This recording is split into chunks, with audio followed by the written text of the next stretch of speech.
This is the guy. I'm on record with this guy. Oh yeah, that's good. Yeah, he's the only made member in this house is this guy. You're protected. That's good to know. Welcome to the show. Sorry, Rick and I are not going to be able to make it, so it's going to be just Tony and Eric talking shop, and yeah, we'll see how this goes. Yeah, I'm Yeah, glad you need to make the third party introduction to me that Tony's now acting Zoom captain. It's important. Well, actually, one of you guys is going to be a crew boss, so oh yeah, is Okay, that how it yeah. works? I don't know if that's a formal or an informal designation. All right. So See, if you want to get started, we can just kind of start. I'm not a big disclaimer guy. Like, I don't believe in. There's way too many disclaimers in our culture these days. I do want to give a really quick disclaimer if we actually publish this that Tony and I can go from talking about some guy in Southern Illinois who lived there for a year in 1912 to talking about a rare species of beetle that was found in Agrigento in 1902 and eventually make a connection between them. So just a little warning that we can go from there to there and somehow find a connection. I don't know about the beetle. Yeah. That's it's. Well, we I'm might. looking into it. Yeah, we might leave the entomology. Maybe that'll be for a later episode. We don't want to. We Yeah, don't that want to makes hang on sense. to your viewership. I don't know. Would you want to get into the Grand Avenue stuff, the stuff like how you kind of got familiar with the Chicago Mafia and some of the names that were around? I know you don't want Yeah. to talk about current stuff for No, various I mean, for obvious yeah, reasons. for obvious reasons. And I mean, we're historians and sort of like sociologists or anthropologists of the mafia, right? From Hmm. Sicily to the U.S. to wherever else those connections take us, right? Right. And so we're not trying to ruffle feathers. If we mention someone's name, this person is generally going to be long dead, or they've been already in the media or in court documents and so forth, and named as somebody connected to to the mob. Most of our stuff really looks at like the sort of deeper history, but there's connections there. So the neighborhood I grew up in Chicago, I grew up in the West Town, East Humboldt Park area on the near northwest side, and I grew up very close, a couple blocks away from Smith Park. So it's a little triangle of a neighborhood that's around Smith Park. That's a sort of western extension. It's almost like the suburbs kind of an old neighborhood called the Grand Avenue. And in Chicago, um, there's theories as to why this is, but in Chicago, the sort of inner city port of entry Italian neighborhoods that used to be called the river wards because they're in city wards that sort of circle the downtown area from the north to the west to the south along the two branches of the Chicago River and Okay. extending west or south from there. So, but for whatever reason, all the old Italian neighborhoods, everybody calls them the Patch. So people will say, "Oh, I'm from the Patch," and then they'll argue, "Well, is Grand Avenue the Patch? Is Taylor Street the Patch? Is Chinatown the Patch?" They're all the Patch. So the area I grew up in, people called it the Patch, or they used to call it the Badlands also, because it was a really rough neighborhood. It had a lot of rough stuff going on, but it was also a neighborhood that a lot of people came directly from Italy to that neighborhood and lived there for decades. And as was the case in other Chicago neighborhoods, a lot of the Italians moved out. So by the time I was a kid, we're talking the 80s, early 90s, there was still a significant Italian presence in the neighborhood, as well as there were some people that were more recent immigrants that arrived mainly from Bari and from different parts of Yeah, Sicily. that's something I've learned from you that I find utterly fascinating because I don't know anything about Chicago beyond just what I learned on my own about the mafia there. Everything I've known about the local Yeah, geography, the local culture has really been through you. yeah, And yeah, I still get all the parks confused, such and such park, Melrose Park, yeah, Stone Park. yeah. It's all kind of a blur to me. Yeah, and But then I grew up near Humboldt Park, which is not a Stone Park or a Melrose Park. It's not a suburb of the city. It's part of the actual city itself. So it's and the right. adjacent area that was called the Grand Avenue Patch kind of started in the area around the Chicago River and the Grand Avenue, Milwaukee, and Halsted, which is a six corners intersection. And it sort of over time, we're talking about by the 1890s, there was already a Sicilian population there. And then later on, other people arrived, Napolitani, Calabresi, Baresi, and a few people from like central and northern Italy, people And what from was the Basilicata. But what, it was primarily the history of it. The people, the families that were from there were primarily Sicilian and Baresi with some other what people. particular Sicilian areas, villages, areas of Sicily? Well, I mean, different places. For the most part in Chicago, there, aside from some kind of notable exceptions, there wasn't really a specific neighborhood for specific Sicilians. Specific Paisani groups.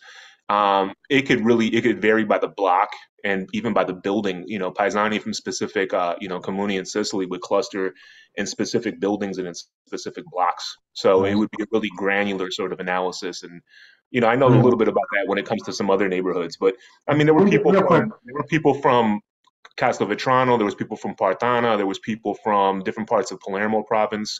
So were they Terni, coming? Were they coming before the turn of the century? yeah, by the 1890s, Wow, the yeah, colony there. that's big because I mean that tells us how old.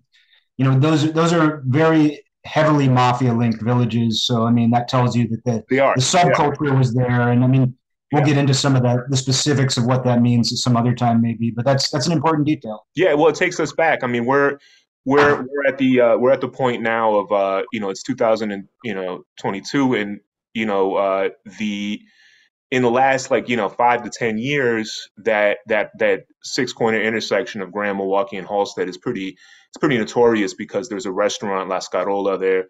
There's a bar, Richard's Bar, that's all in the sort of corner building there, and those were known as this is not me exposing anything. This is known. Other people have written about it. It's been published. Those were known as hangouts for for guys like Albivina and some other people that are associated with the Grand Avenue crew.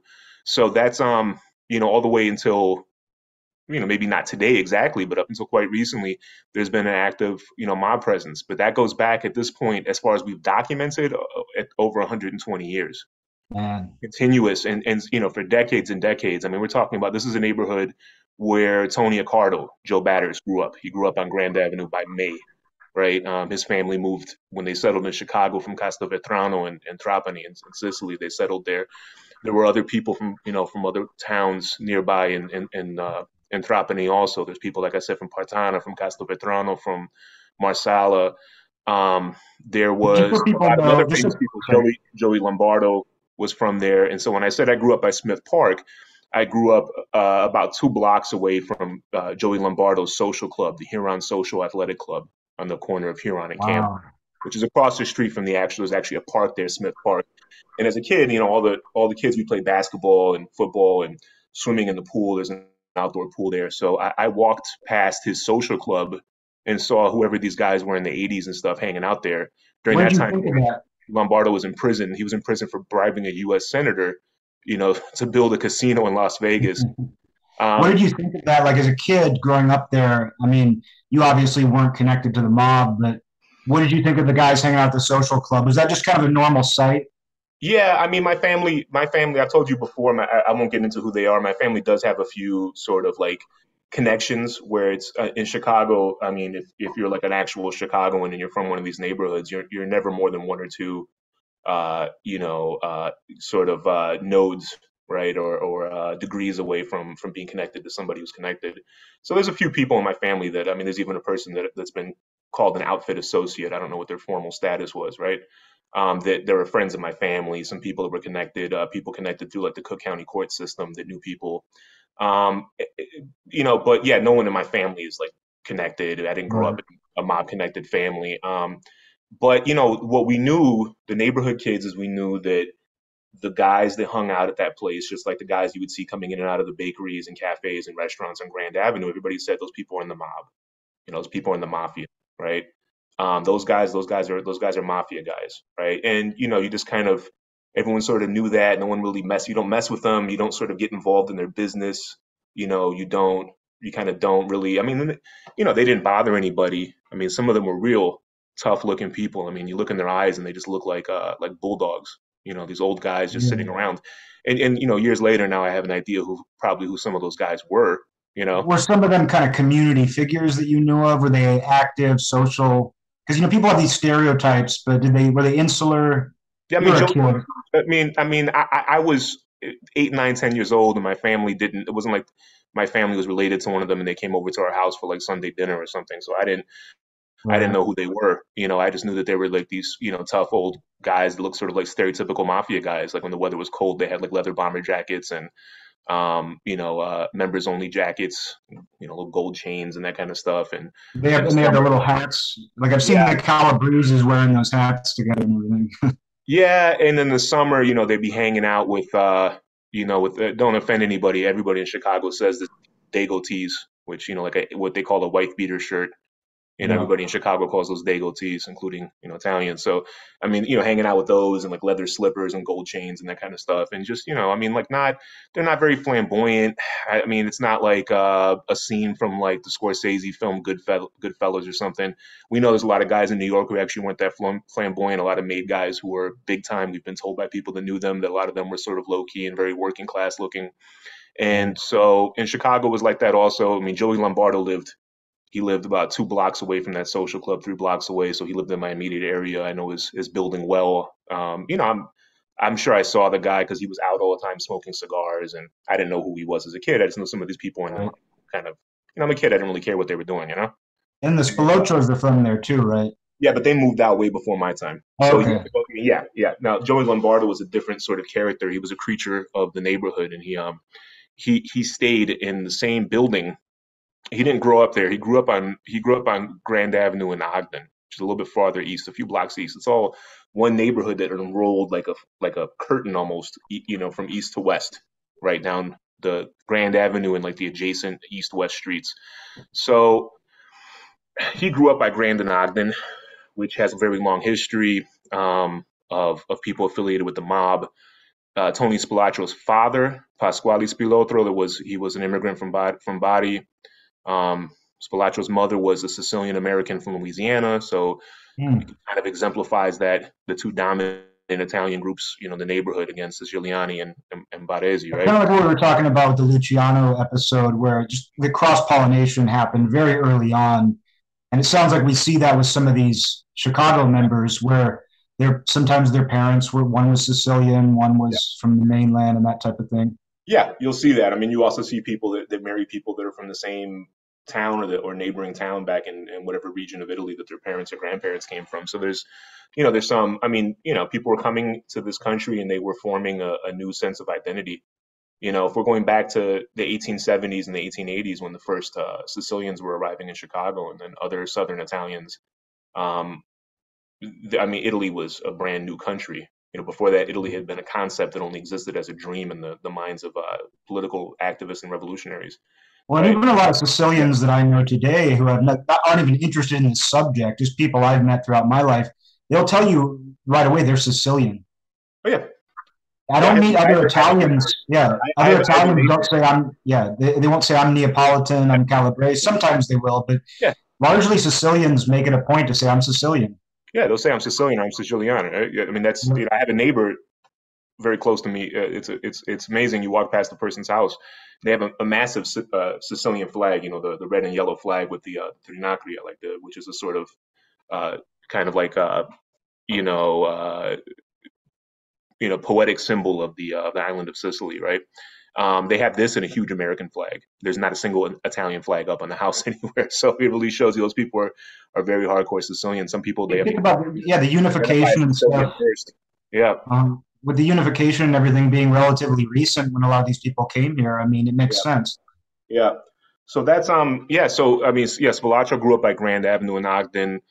Been a bunch of people over the years. Jimmy Boy Cozzo. They had the Cozzo compound. If people have ever watched, Red Wimet, who was a person that worked closely with members of the Grand Avenue crew in the 70s and the early 80s in Chicago. I mean, he wasn't like a formal associate or member. Obviously, he's not even Italian, but he was somebody that was friendly with them and, basically paid street taxes to them, right? The porn Um, guy, right?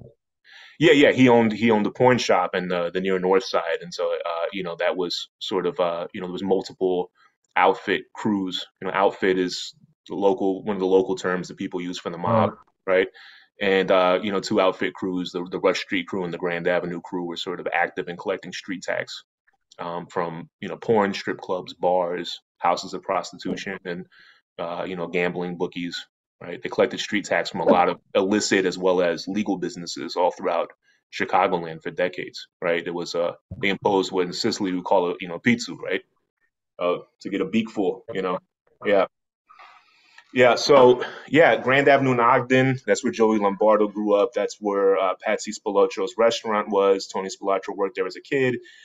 They moved out farther out to like a I believe in the Montclair area, which is like kind of close to Elmwood Park. It's close to the suburbs, far northwest side. So Grand Avenue kind of turns diagonal and it goes northwest, and so they moved out like a lot of Italians did, even back in the 40s and 50s. As soon as they could afford to, they don't want to live in little apartments and kind of run down tenements and in a bad neighborhood. It was a sort of ghetto, right? So a lot of people moved out, but they grew up there. Frank Collado also, I mean, his father apparently knew, Tony Spilaccio's father from back in the neighborhood. He was also based on Grand and Ogden and moved out to a different neighborhood later on the northwest side.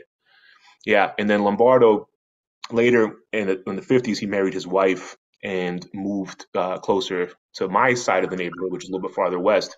And he lived on Ohio between Oakley and Levitt, next across the street from the Mitchell public school yard. There's a public like elementary school there, Mitchell, and he lived in that same apartment building essentially from the 1950s until 2005, I believe, when he had to go on the lam when the famous family secrets case dropped, and he was indicted as a member of the Chicago outfit Cosa Nostra family. Right. So yeah, It's and he always lived in interesting to me an when a guy apartment. does stay put.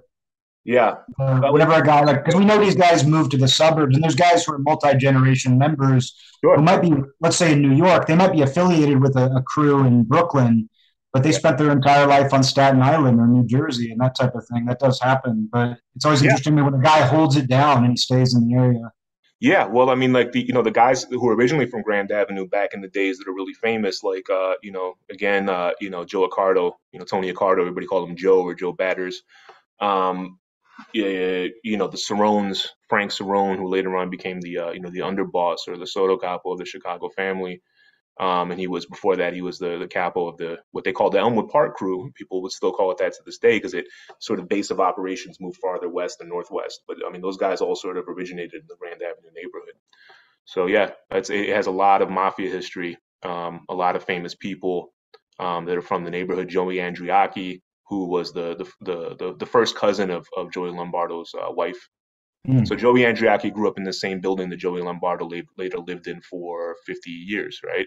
But he wound up getting a huge mansion. People call him Joe the Builder. He got like he wound up doing real estate development, construction and stuff, and made a lot of money in that. And he moved out and had a big mansion in River Forest, and even had properties in other parts of the country and wealthy Yeah, areas. I'm always really fascinated by that. Yeah. Because obviously everything these guys did it ended up feeding into Cosa Nostra and the mob. But I'm always interested in finding out like who were neighbors. Obviously, the interrelation is always a thing for me. I'm always interested in that. But Yeah. like that human side of it is something that's easy to overlook because we just think, oh, these guys met through crime or these guys met through this. Yeah. When it was, it's Yeah. like a chicken and the egg thing where it's almost Yeah. impossible to separate one from the other. Yeah, well, I mean, not like, of course, obviously, only a fraction, only a small fraction of the people in that neighborhood wound up growing up to be people that were in any sort of, formal or serious way affiliated with organized crime. But, the number of people that were outfit members, right, made members of the mafia, and then, or like formal associates that were part of a crew, even if they weren't made, right, Yeah. and what you would call outfit guys in Chicago, right? Um, I mean, talking about factoring in both of those sorts of tiers, I guess, of belonging to the family. You're talking about, somewhere around 200 guys in a Uh, metro area of 9.5 million people. right. And even in the Italian neighborhoods, I mean, there's 500,000 Italians in Chicago. It's the second largest Italian population. It's tied with Philly, essentially, right? So like, after New York, it's Philly and Chicago that have the largest Italian American populations in the country. So It's obviously, no it's a surprise tiny, that those tiny three number of families. people that are formally affiliated. But having said that, I mean, those people were often, I mean, they were influential. They had lots of connections with, the public services, with the ward politics in Chicago and the machine politics. They controlled the streets and sanitation department, which, I mean, I won't get into a breakdown of how Chicago sort of, and they call it the city that works. It works if you know the right person. Historically, right? Things are different now. The machine is Yeah. not like anything like what it used to be. But it's patronage, political patronage, being able to get people jobs, having connections in high places, and having connections in the business community. There was a lot of interpenetration of the sort of mafia power, if you will, business and the city services and official sort of politics. So I mean, a small number of people, but they were very influential. They had large families. They had paesani that come from the same part of Italy. They had large and very active societe, like paesani societies, right? That are like sort of mutual aid societies, but are also very much about sort of um, people sort of coming together and retaining a sense of belonging and shared identity and the Well, and aspect, those are right? important, just so people understand those paesani societies, those fraternal societies, Yep. they often included mafiosi. They weren't made up exclusively of mafiosi, but they often carried mafiosi not as simply members of the club, but Yep. they were often in very important positions, including the president, the chair, the chairman of the club and Yep. everything. Yep. And from 100%. talking to you, it's evident that was true in early Chicago as well. Early Chicago and even to some degree later on, right? I mean, there were, if we're just talking about Sicilian societies, fraternal and mutual aid societies, there were dozens of distinct Sicilian ones. There were also, of course, were societies for people from the mainland southern Italy, from Basilicata and Campania and Puglia and Calabria. But then, there was also equivalent, societies for people from different parts of northern and central Italy, right? They don't tend to figure as much in our sort of focus, even though there was a lot of them in cities like New York and Chicago, just because very few of them got involved in the mafia. They just weren't culturally they're coming from a different background, whereas Sicilians and Southern Italians from the mainland are different, but they have a lot of sort of shared, I guess, socio-cultural background, and at least at a base level, right? And they lived in the same neighborhoods, and they formed a majority in most neighborhoods, right? You're So talking about the southern Italian mainland there. Southern Italian mainland, Yeah, essentially, what right. historically was the Kingdom of Naples, right? So we don't talk a lot about northern or even central Italians because they don't figure. There's a few people that are pop up and they're interesting. Chicago had a couple, New York had a couple, but because they grew up, they didn't come from a background of a place that really had mafia or even sort of banditry and that kind of stuff for the most You're part, right? aware of my research on that with the Wyoming senator. Boscato, right? Yeah, Louis Bachetto, Yeah, however you pronounce it, yeah, Bachetto. yeah, He was, not to go on too much of a tangent, but he yeah, was from the far north of Italy, which yeah, South Tyrol, South Tyrol, however you pronounce yeah. it. It was originally a part of Austria, Yeah, yeah, and yeah. he was identified as a member by a San Jose informant. It's the only source on it, but the fact that a guy in Wyoming from we're not just talking northern Italy, we're talking, it was originally part of the Austro-Hungarian Empire, Yeah, and yeah. it's very Germanic, the architecture, everything. So when guys from that region show up in the mafia, it's exceptional. It is. I mean, in Chicago, there was a capo, well-known capo. He was also a really important union leader, and so he's an important element of sort of outfit control of organized labor. Al Pilato. Al Pilato was born in I believe in Chicago Heights. I mean, he was from the Chicago Heights, Southern Cook County, southern suburbs area where there was a lot of outfit activity historically, right? And his family was from Veneto, so way up in the north. Not quite South Tyrol, but almost basically up there, right? And Uh-huh. but there's a few of those guys around, and we see them in New York and some other cities also, just because if they grew up in a neighborhood where the neighborhood was predominantly Sicilian and Southern, right? I mean, they would make those links, and people were forming a sense of being Italian, which was kind of produced. I mean, really, for a lot of people, that was produced in the act of immigrating to the U.S. and becoming incorporated in a new community. They didn't think of themselves in Hmm. many cases as Italian. They were sort of embedded in village life for the most part. Most of them were rural people, right? Right. And that was really their sort of frame of reference. They spoke local dialects. They attended local churches. Their families were intermeshed with each other. Some cases in some parts of southern Italy, I mean, the dialects from one town to the next are almost mutually unintelligible. Just because of mountains and poor transportation, they developed really, separately, right? So I mean, it's those are the people that are coming to places like Chicago. They're filling the city, coming by the thousands and thousands from 1880s to the 1920s for the most part, right? And settling in places like Grand Avenue, right? And forming these sorts of new communities, right? So some of it is based on Paisani ties, and people will have their societies based on their Paisani group. And then there's other things that bring people together. Many different things. The mob is an institution that was in the community also, right? It's not just some sort of aberrant or pathological sort of thing, right? It was an institution, and it was completely embedded with and bound up with the Paisani, mutual aid and fraternal societies, as well as with political power, in the city politics, the county politics, even the state politics. Right, and we spoke briefly in the previous episode. We're going to be going in depth on it later in another episode, but just that Chicago inducted a number of politicians into Cosa Nostra. Not just they didn't just have politicians working for them and helping them; they actually made them members. We brought that up in context with the Sicilian tradition of doing that, but showing that Chicago went right for the jugular as far as politics went.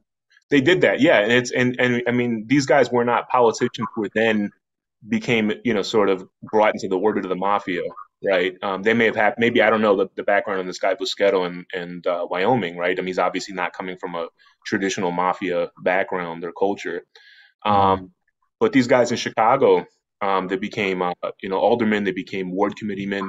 I don't know if you guys might need a glossary for what all these different things mean as very specific sort of roles within the kind of machine, political sort of like electoral system in Chicago, as well as like patronage politics.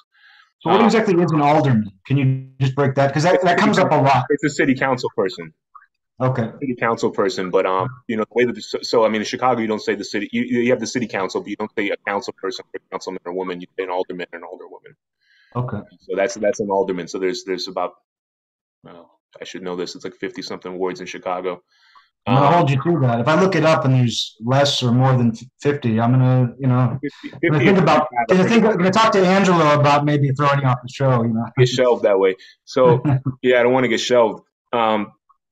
And so historically, each of these actually functioned as a local fiefdom, which is how people would describe it. You have people like Mike Royko, who was a local, kind of like investigative journalist and columnist. I mean, that covered sort of machine politics and was kind of exemplified or reached its apogee under first Mayor Daley, Richard J. Daley, in the 50s and 60s.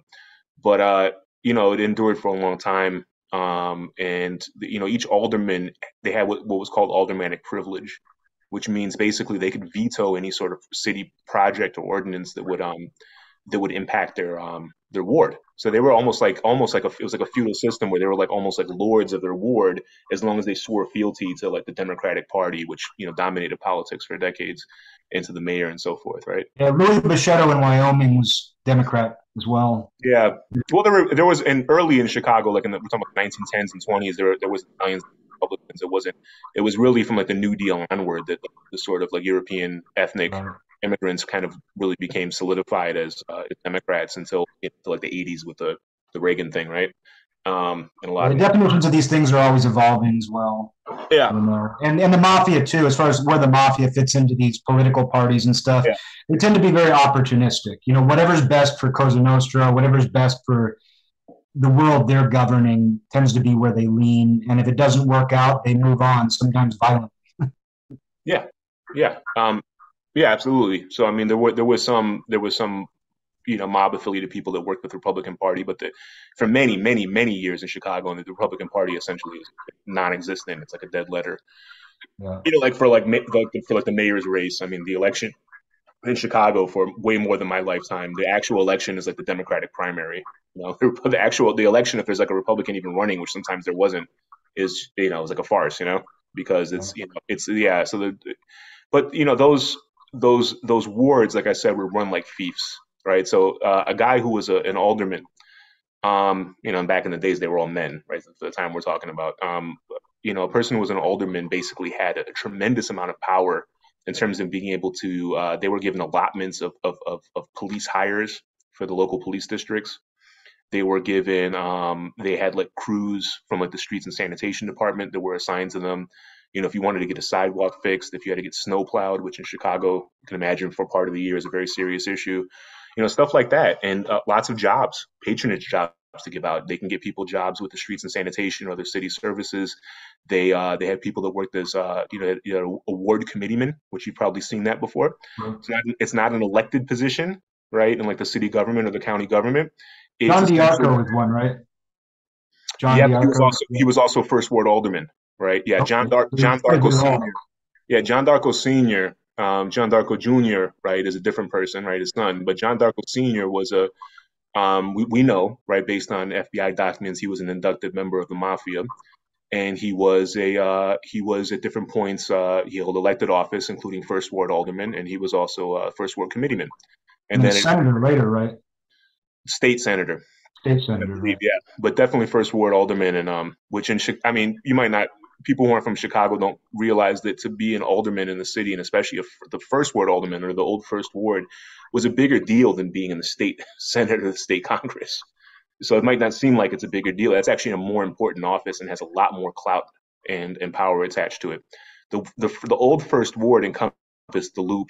It encompassed. This is when you think of iconic Chicago and the skyscrapers and like the downtown area and the stock exchange, the commodities exchange, the city hall, right? All this stuff, the business districts. The actual train lines, the Loop, subway lines. All that's in case that's the old first ward that they broke up in the early 90s because of organized crime control of politics. But the alderman of the first ward, essentially his personal fiefdom included City Hall and all those skyscrapers and all that massive amount of economic activity. After Midtown or downtown Manhattan, it was like the major urban center of the country, right? And I just want to emphasize something real quick too. The Italian Parliament issued a report in the 40s or 50s where they were describing how the mafia gains power and maintains it. And they mentioned the reason why the Sicilian mafia was able to have so much power in Western Sicily in particular was through quote unquote communal power. Yeah. Where, politics were very much an extension of the local community. And if the mafia controlled the community, they controlled the municipality. And it sounds like Chicago operated very similarly, at least within their wards. Well, yeah, within their wards, but then again, at more than one point in time, they had a made member of the outfit, right? An inducted member of the mafia that was first ward alderman, and also at different points first ward committeeman, which is again, it's not an elected position, but it's the person that runs the Democratic or Republican, but usually this is Democratic Party in that ward. So this person is not elected by this person is elected by the Democratic Party members essentially, not by the public. And that person controls all the precinct captains, all the people that get the vote out.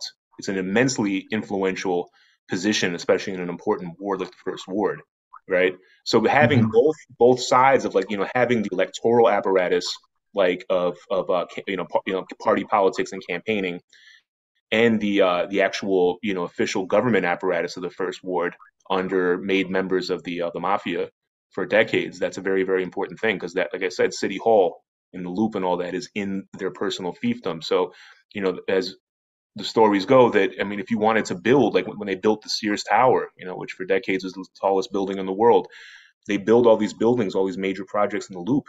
You're going to have to go to a cafe that was across the street from City Hall, where Pat Marcy, Pasquale Marciano, who was a member of the outfit, he was a first ward Democratic committeeman for many years. You had to give these people money. You had to pay them off. They could, because this person could veto your project single-handedly because it's in his, even though it's like in the central business district, it's like his fief, right? Yeah. Yeah, and then they also controlled the streets and sanitation department, which again, this is Chicago. These are the people that pick up all the garbage, fix all the sidewalks, do all the street paving, operate the snowplow fleets, right? If you want to control people, tell them I'm not picking up your garbage. People don't think about it. Think about the level of influence you have over the people in your area just based on the ability to control streets and sanitation. It's massive. People in Chicago who are old enough will still remember Mike Bolandic, who was a Croatian guy that was mayor of Chicago in the late 1970s, and he lost an election because of his inept handling of a major blizzard. Right, it was like warning, sort of like a warning to people for years, right? But it was that kind of stuff is really important, right? And that was the mob, either directly or indirectly, again through its sort of tentacles and like networks of people that extend out from the small core of the actual mafia organization, controlled a lot of what really made the city run, right? And then they also controlled tons and tons of union locals and also business associations. So in some cases, the business association, right? Like say like the Italian bread bakers, association, right? Then they also controlled the delivery drivers union. So if there's negotiations between like labor and ownership, I mean, the mafia is getting is kind of like in the mix on both sides of it and kind of directing it, right? So a lot of these things were sort of farcical. In the tens and twenties and thirties, through terror and violence, the mob in Chicago took over. I mean, tons of unions and dominated, large sectors of labor. They could control also things like hotels and restaurants because they controlled the bartenders and, waiters union, that sort of thing. We know that Just to later. go back to Yeah, the alderman thing really quick, because I find that fascinating because it's not a political office they have where I'm from, yeah, and yeah. It's I've a been city learning a lot council of I'm person learning, elsewhere. yeah, And every city is yeah. set up different. They have different powers and different privileges, right? But But a lot of power. didn't a couple? This is a Yeah. two-parter, but Tony DeAndrea, who was an early Chicago family boss, he ran for alderman and didn't win. Is that right?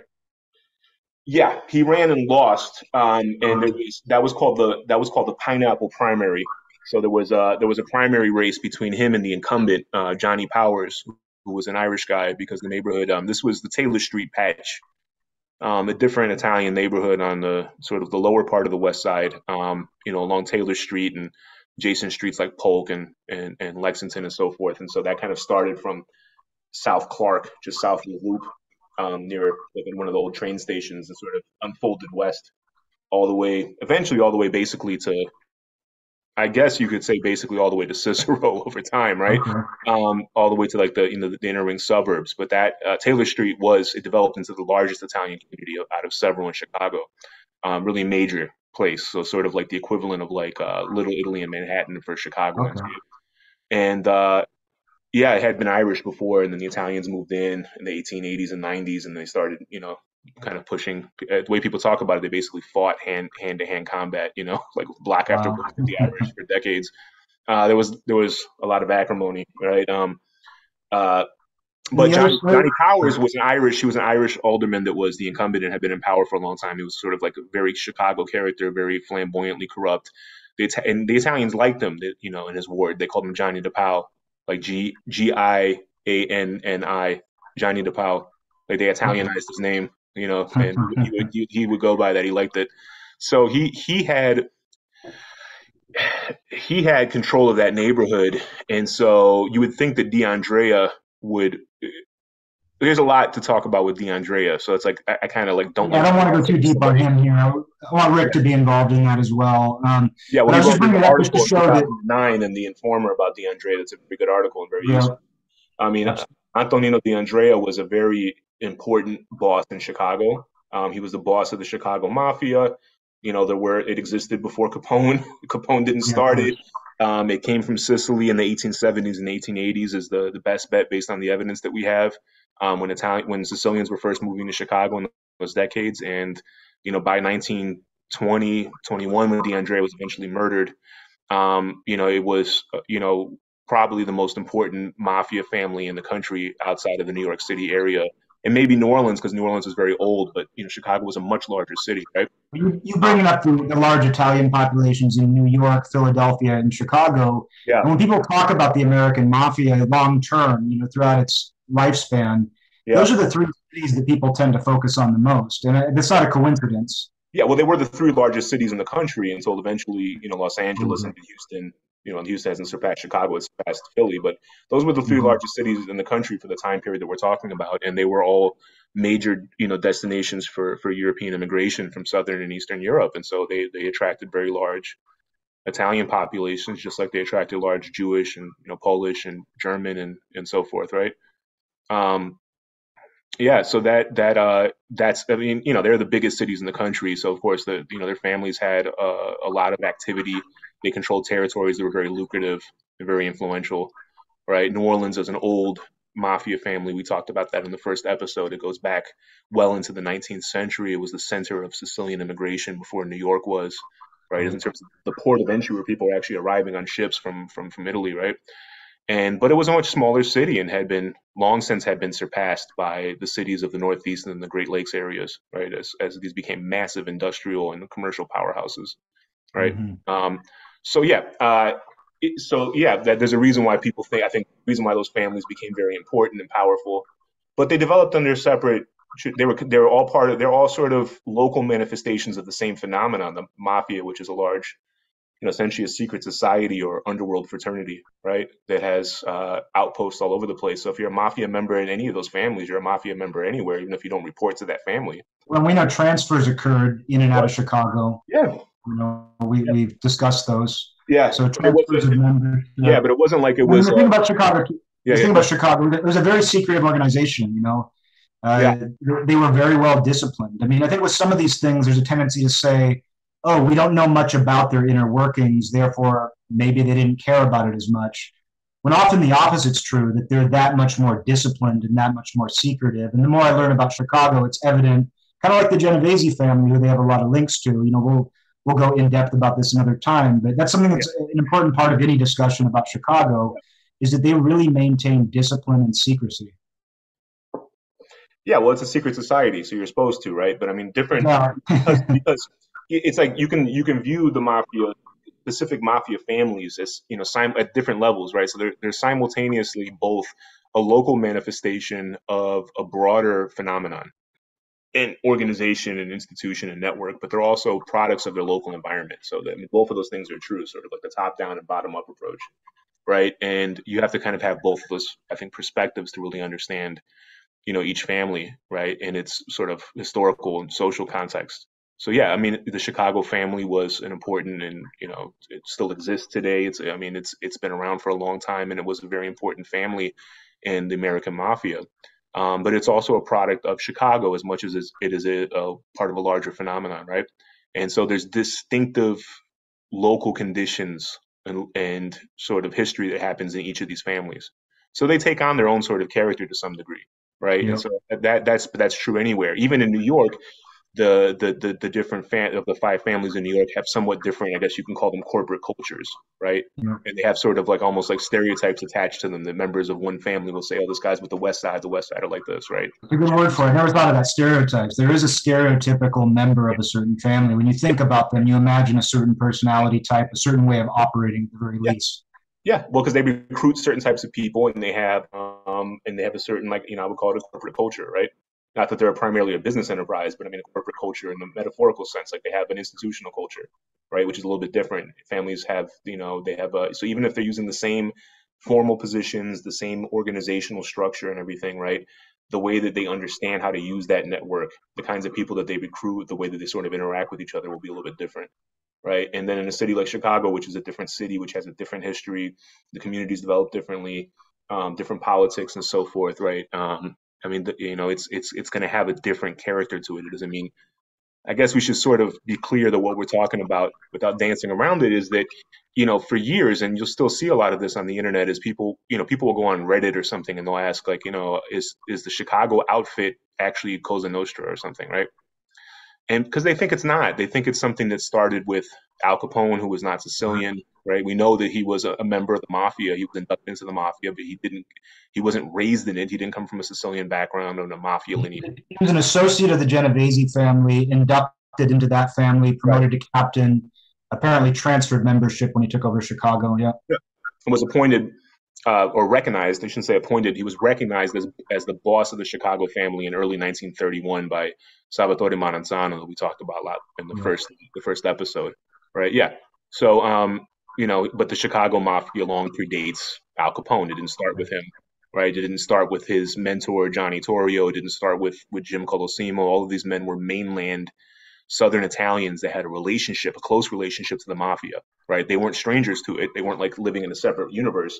But because it was a Sicilian phenomenon that got transplanted into these different cities like Chicago, and over the decades developed, over time, over the years, these Southern Italians got brought the same way that happened in New York, right? And in Philadelphia, Pittsburgh, there's some other families that have a large number of non-Sicilians historically, right? And that outfit term, real quick, too. Outfit was Yeah. actually the most common term for a mafia family, and it's an obvious euphemism. I mean, you refer to Wild West outlaws as an outfit. Oh, Yeah. his outfit's in town, that kind of thing. And Yeah. Milwaukee used outfit as their primary term. Detroit commonly used it. Cleveland, basically the entire Midwest, as well as many. There were even East Coast families. You'll find wiretaps where they refer to a family as an outfit. I Well, think there's a people. number of examples. Yeah, I mean, so LA used it also. Yeah. Kansas City used it. St. Louis used it. Milwaukee used it. Detroit used it. Cleveland used it. Pittsburgh very commonly used it. You'll see documents And repeatedly. many of them, it was the primary way they referred to their family. If they were Without just, it, yeah. yeah, that it was common. And then, of course, we talk about Chicago being the capital O outfit, but I think that's sort of a combination of publicity. And then, if you were to ask members today, I'm sure they would say, yeah, the outfit. Yeah, that's what they called it themselves. Yeah. You know? But it developed organically, and it was a common term. Yeah, and we know. So it's something that comes about, very rapidly. Even guys that were born in Sicily from like a hardcore mafia lineage, or even mafia members in Sicily that transferred to U.S. families, within like Angela will say, like 10 years, these guys were all speaking English, right? I mean, there's guys that had American flag tattoos, who were Sicilians, that were involved in the mafia, here in this country, right? I mean, they're already, once they get on that boat, essentially, they're already starting the process of kind of becoming a new sort of person, right? So you shouldn't think of them as these old world relics necessarily, right? Even though they may have even seen themselves as being super traditional, some of them might have been more conservative, some of them less, right? They were, by the fact of being here, they were already sort of becoming part of a sort of new kind of a mafia environment where it was transplanting itself to a very different place and evolving. Yeah. And, something like outfit is going to come about over time because guys are speaking English. Even if they still speak Italian, they're speaking English probably more often with people. And they start adopting an English term, just like mob in New York. As in Chicago, everyone calls it the mob too. And like the people who aren't in the outfit mostly don't call it the outfit. Most people just say, "Yo, that guy's mobbed up. He's with the mob." Yeah, the organization prefers euphemisms. When they're talking amongst themselves, they'll call a guy Capodicina. I mean, John Panisi talked about this because there was another guy I won't name with a YouTube show who said nobody uses those words anymore. He was a former associate. He's like, nobody. It's all a bunch of nonsense. These guys say Capo regime, Capodicina. We don't use it around you. It's not a number. And both Panisi and Michael Francis came out and did response videos where they were like, "That's because you weren't in a position to know." When we were introduced to a guy, we were told Capodicina, Capo regime. Yeah, it's easy to look from the outside and like see the euphemisms they use, when in reality they know these terms. Yeah. Well, I mean, was it Bill Bonanno or Joe Bonanno that said the organization itself has no name? Right? Joe Bonanno, yep. Yeah, he called it My Tradition, right? And he said that other families had different names for it. He specifically said that he never called it Cosa Nostra, right? His family never called it Cosa Nostra, right? Cosa Nostra is another sort of euphemism. It's like, oh, that guy, he belongs to our thing. Yeah, Joe Bonanno put it in lowercase in his book, which speaks volumes, and he did that deliberately. It wasn't like they incorporated a nonprofit or a company and called it Cosa Nostra Inc. or something, right? I mean, it was just an offhand way of referring to something that doesn't have a name, and we know that going back to late 19th century Sicily, we see names like Fratellanza, Fratuzzi, Oblonica, Stupaghieri, Sacra Unione. There's different names that are recorded in different towns. Right, mafia becomes used at some point. Cosa Nostra doesn't. There's Salvatore Lupo, who's a Sicilian historian of the mafia, contends that it was an import from New York in the first place. It became adopted in Sicily after World War II because of increased contact between, especially what we call the Gambino family and the Palermo mafia, and it spread. There's a funny story here too with Alghi Maniaci, who will be referred to probably throughout this show as we do it. Alghi Maniaci, yeah, he was a made member of the Milwaukee family for many years. His father was a member. His brother was a member. His father-in-law was a member of the Rockford family. Yep. And he told the FBI when he cooperated that they had all seen Valachi's testimony or read about it in the newspapers. And the Milwaukee family under Frank Balistrieri actually held a family meeting with, I think there were around a dozen members, if I remember right. You can hold me to that, just like I'm holding you to that alderman. You can hold me to that. I think there was no more than 20 members. So, I mean, if there was... Yeah, so it was most of the family. But Balistrieri held a meeting of the entire family where they discussed Valachi's testimony. And he asked them, he was like, have you guys ever heard the term Cosa Nostra? And only 2 members said they had. And one of them was like, yeah, I don't really get it. An older guy was like, I don't really get it. I could understand if it was Casa Nostra, like our house, Yeah, but he's yeah. like, I don't really. So clearly, the term Cosa Nostra was not in heavy use in the Midwest. Milwaukee members didn't know it. Well, it was never recorded in Sicily until much later either, which is why Lupo Right. makes that case. I mean, the first we really know about it because of it appears to have become popular in New York City sometime in the decades, but probably sometime after 1930 and before World War II, right? Right. Um, Most likely, Bonanno doesn't call it that. Um, yeah, we know Milwaukee didn't use it. I mean, so we had 12. Say we have 12 Milwaukee guys. 10 say they didn't hear it, and 2 were lying. Oh yeah, yeah, yeah, to make themselves, yeah, yeah, oh, I Yeah. heard. Or maybe they had, because I mean, they're part of a sort of national and even international fraternity, so they interacted with other families. There was a couple of Chicago confidential informants that said that they had heard it.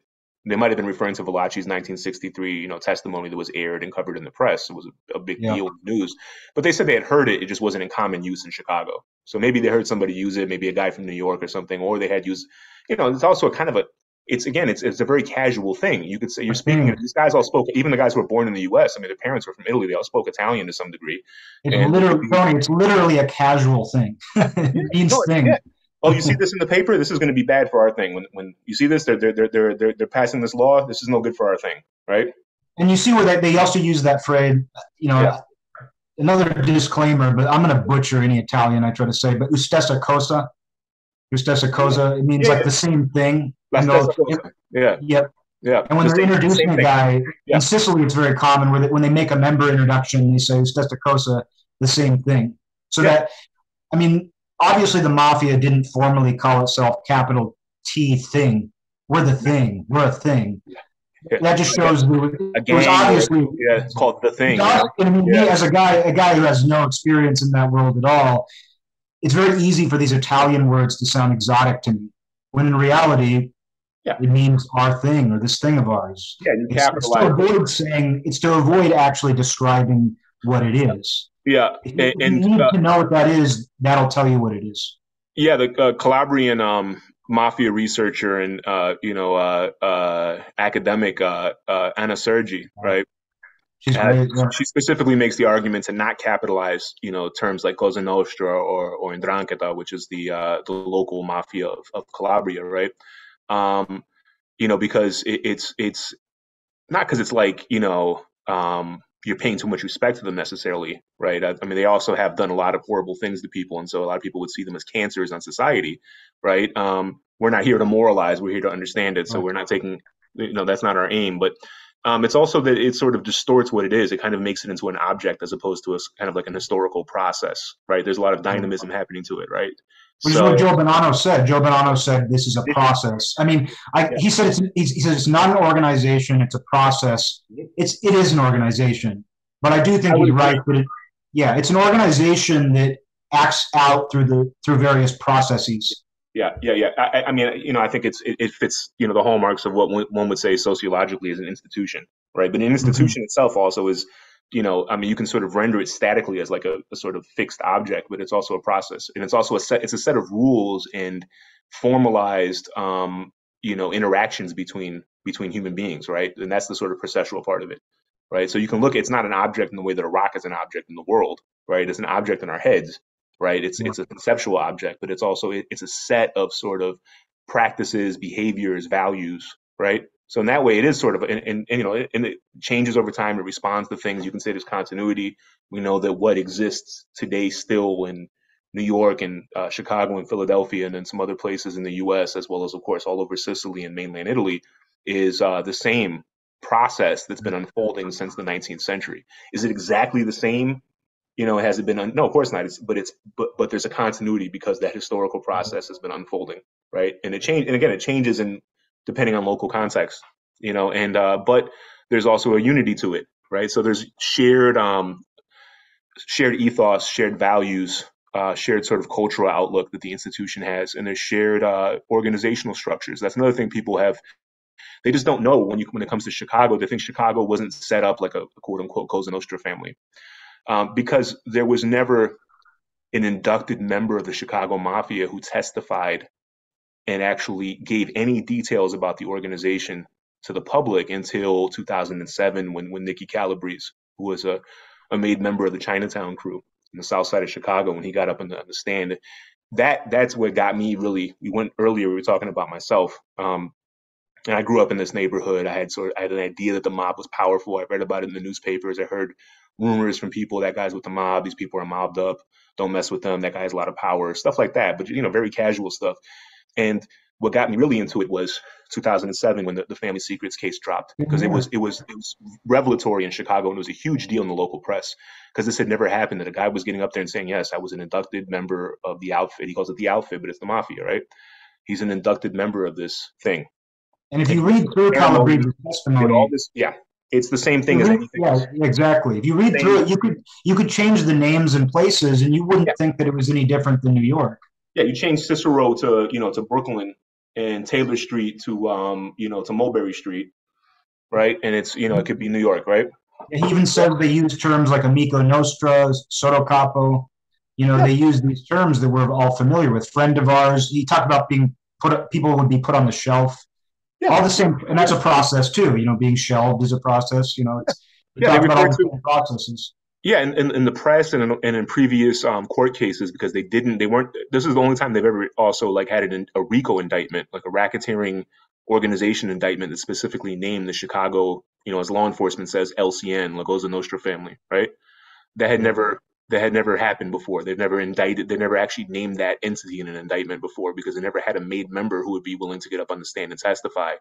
They had a guy in the 80s, right, Jerry Scarpelli, who was a made guy also, who did flip. He gave 302s where he was debriefed by his handlers in the FBI, and then he committed suicide or was murdered, depending on what you think. I mean, he was in the Metropolitan Detention Center facility in the Loop in Chicago, apparently at the same time that Frankie Schweiss was. Are there rumors that he was murdered? I haven't heard that. There's rumors he's murdered. I mean, They found him hanging in a cell. He could have, who knows? I mean, this guy went and flipped against an extremely secretive organization that basically claims that you belong to them, like body and soul, even after death, right? If I betray my friends, may I burn. They burn a picture of a saint, right? I mean, this is a way of showing, even after death, you belong to us, right?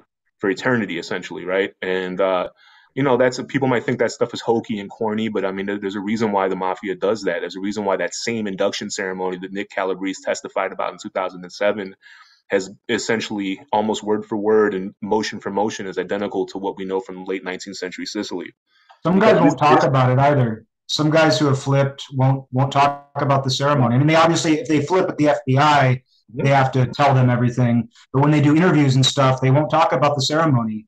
We think of Calabrese was cross-examined on the stand about it. So he wasn't. He was in a position where he would have perjured himself if he wasn't forthcoming, right? Right. But when these guys, I know, too.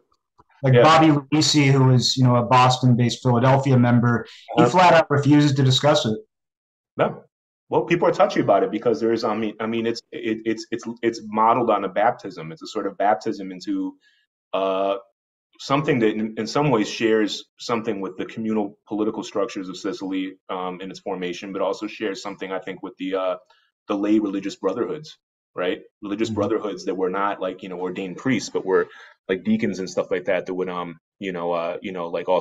they had a lot of power and influence in Sicilian towns. Like we know in Villalba, right, in central Sicily, very famous boss Calogero Vizzini, right, was the boss of the mafia in Villalba.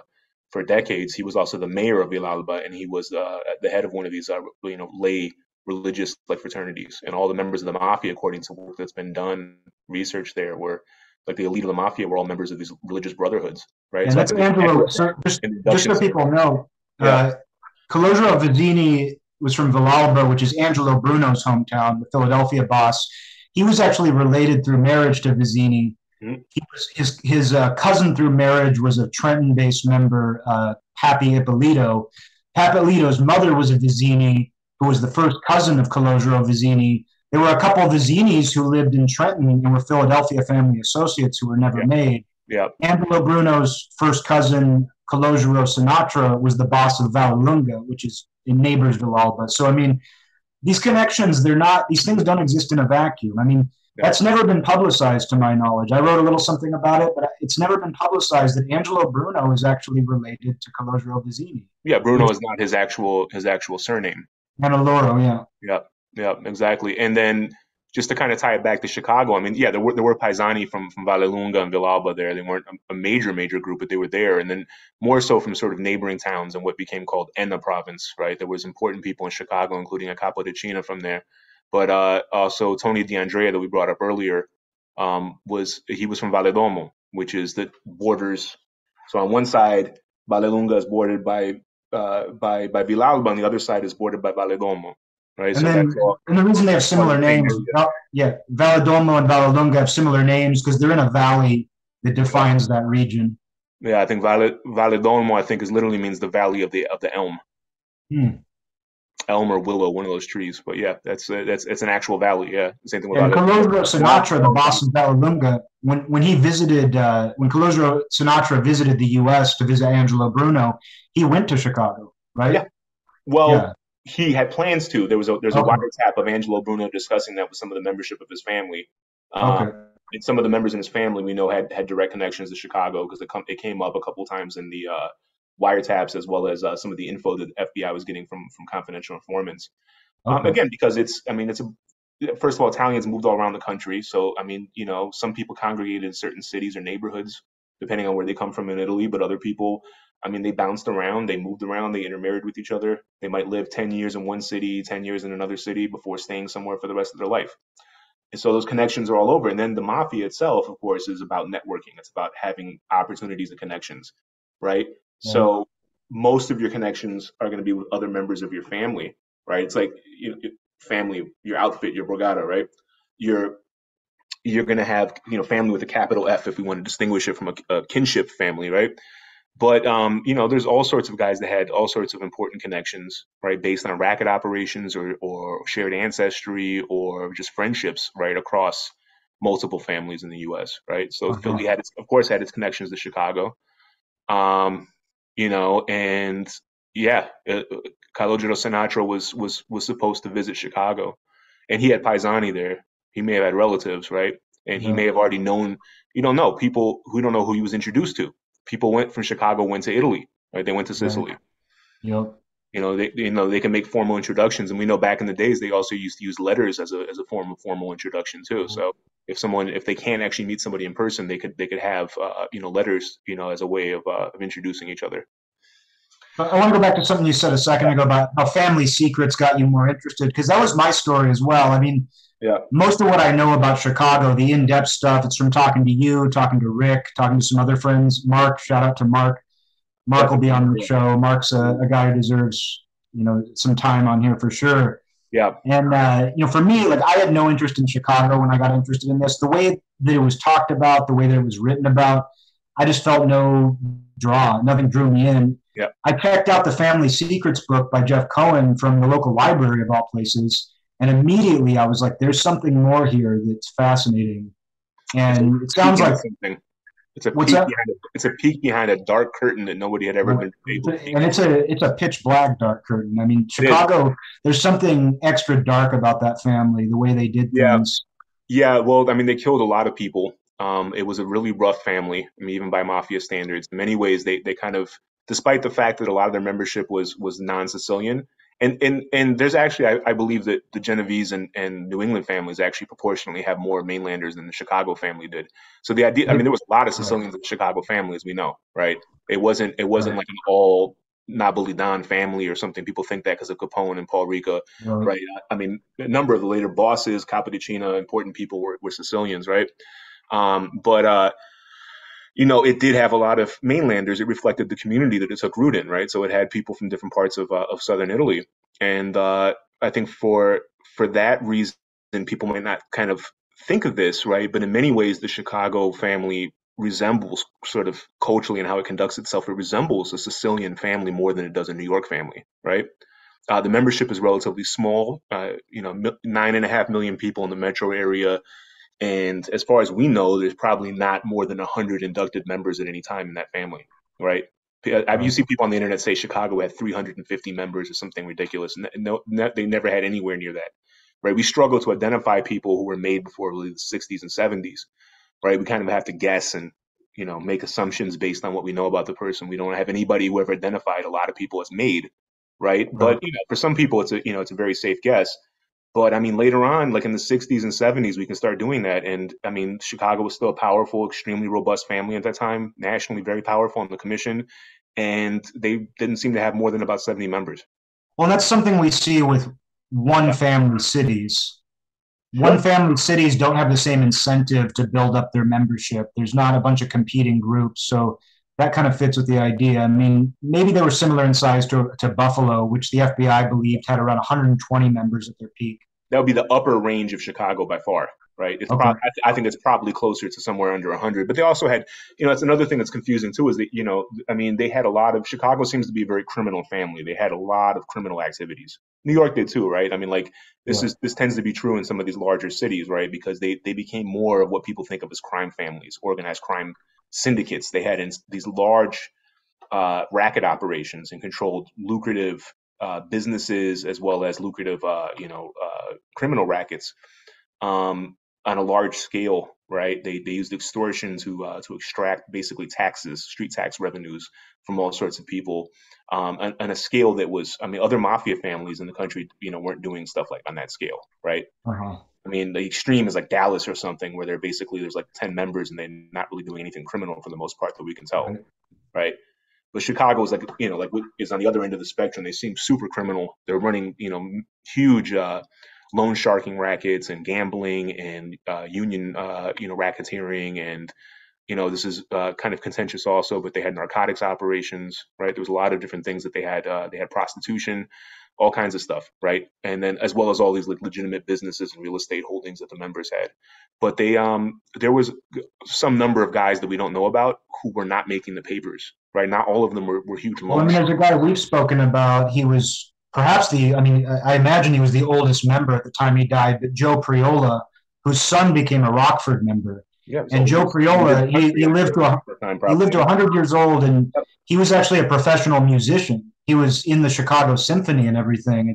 Well, he It's was more not than what that. you think of. He was a union. He was also a union official in the I believe it was the milk delivery drivers union. He was Okay.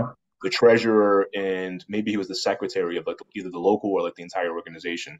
So yeah, he was a musician who played in the symphony orchestra. I believe that he was also in the musicians union, right? And He'll bring you when milk. He'll bring you milk, and he'll play you some nice music. you're gonna like the milk, you're gonna say you're gonna say thank you, Don Giuseppe. Yeah.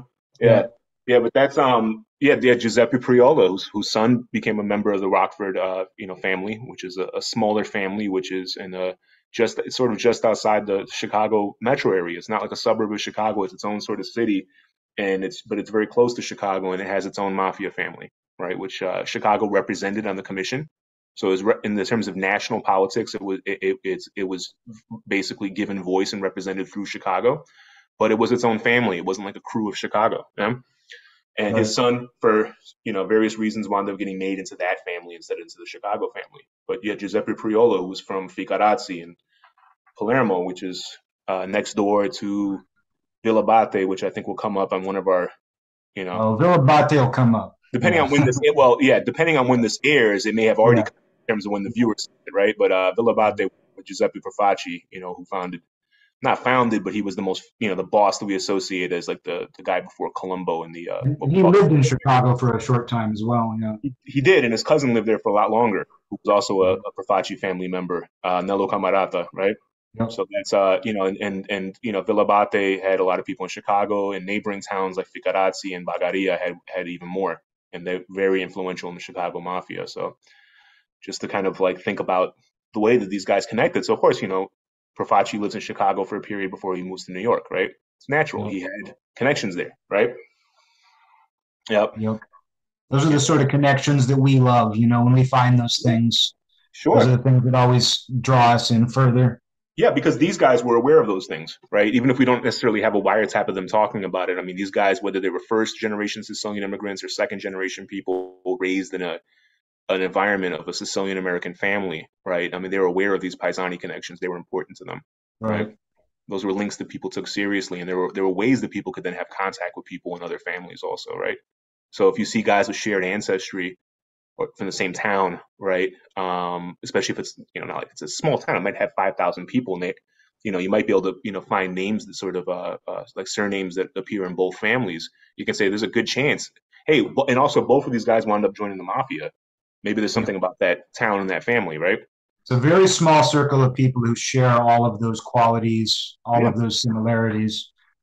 Yeah, yeah. Giuseppe Priola died at about 100 years old in the 60s, and was a really really old member. But he's not going to be, even though he was in the unions and stuff, right? He wasn't appearing in the papers as somebody that was breaking people's kneecaps for, juice loan debts, right? And Right. that's the kind of people that are captured by law enforcement and were captured by the newspapers that the FBI focused on in later years, right? And as I believe it was Frank Calabrese Sr., right, who was the brother of Nick Calabrese, and he was a made member of the outfit in the Chinatown crew. I believe he told his son Frankie Jr. on a prison tape that there's guys that the government doesn't know about, sleepers. This is circa 2000, so you know there's I mean, so that's a long way of saying, yeah, there was a few people we don't know about, but I mean there wouldn't have been hundreds of those guys, right? It's not, Right. the family didn't have 350 people, right? It has a Yeah. different, and so in that way, it's more similar to a Sicilian family where they tend to have well under 100 members, right? Even in the larger families, right? I mean, having 70 members in a family only seems small if you're comparing it to the Genovese Yeah, or the that's Gambino. massive in Sicily. That'd Massive. be massive in Sicily. It's also, Chicago is a much much larger city than anything in Sicily, Yeah. right? I mean, but still, I mean, like you have families in places like towns that contributed a lot of immigration to Chicago, like in places in Agrigento and in Trapani province, where the families have like 10 or 15 members. Right. They And don't so have it's funny to the me. It's group. They interesting don't to me have thinking about. captains. They just have a boss, an underboss, and like a small handful of guys that answer to them. You know? Right. Yeah. It's funny to me to think about, like, where this conversation started, asking you about Grand Avenue, growing up, seeing these guys in social clubs, knowing kind of who Joey Lombardo was. He's a very well-known figure locally and Was a very nationally. well figure. Yeah. But Yeah. then when you were first getting interested in this stuff, I bet you never imagined you'd be digging into a 100-year-old former Chicago Symphony member, milk union representative. Yeah. But that's where it takes you. This It takes subject you that takes way. you to these It takes you obscure that way. corners. When I was a kid, so I mean, when I was young, I told you this before, I was probably like 8 years old or something. I used to read a lot of books on, I'm interested in Chicago history in general, right? That's my hometown, and it's a fascinating place, right, in its own right, not just mob history, right? And I had read a book about the history of different, the different European ethnic groups in Chicago, and so the chapter they had about Italians, it talked a lot about Little Sicily, which was it's basically where they built the huge Cabrini Green housing projects.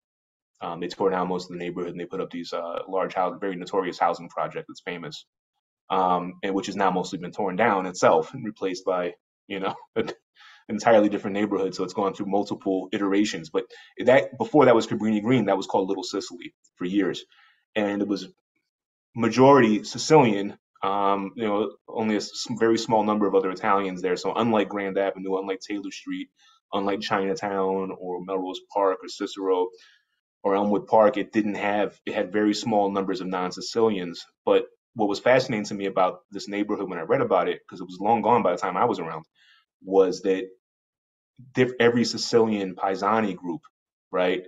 They had their own society, they had their own patron saint, they had their own procession. And like I said earlier, they would live in specific streets, specific buildings, even on specific streets, and congregate there. So it's like this, that there was like dozens of these parades, right? Dozens of processions, dozens of societies that would meet at the churches and that kind of stuff, and hold these functions. I thought that was absolutely, that was fascinating to me, because I was like, this is a world that I see it. I had some idea that the Italians that I see around me, they're descended from those people, right? And when they came here, they weren't even Sicilian hardly. They were, Castelvetronesi, right? They were they were Palermitani, they were Bagaresi, right? They were that was their primary identity, really, even before anything else was their, Right. as people say, paesi, right? Their land, their town. Mhm. And that was fascinating to me. So I think years later, when I got interested in sort of like really actively researching the history of the Chicago mob, right, that stuff is right, it's in my head. Mhm. So I'm very interested in where people come from. Well, here's a question for In you, Sicily, because in Italy, it's important, right? we It's think of important. New York, where we know of later waves of immigration. You think of the Zips, the New York Zips, guys who came from Sicily, and then not all of them hooked up with the mafia, but it certainly lent itself to that. Did that continue to take place in Chicago? It's further inland. It's in the Midwest. Um, yeah, 100%.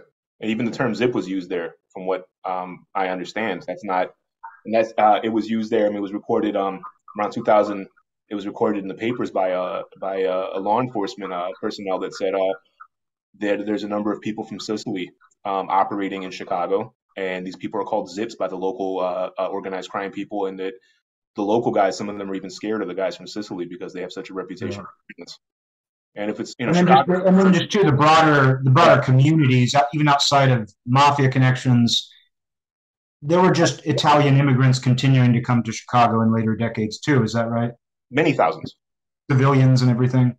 All over the place, yeah. I mean, Okay. and so some of them did come into my neighborhood. They opened up restaurants, especially people from Bari, Baresi, who had already had relatives in Paesani that had come in the 1910s and 20s and settled in Grande Ave in the 60s and 70s.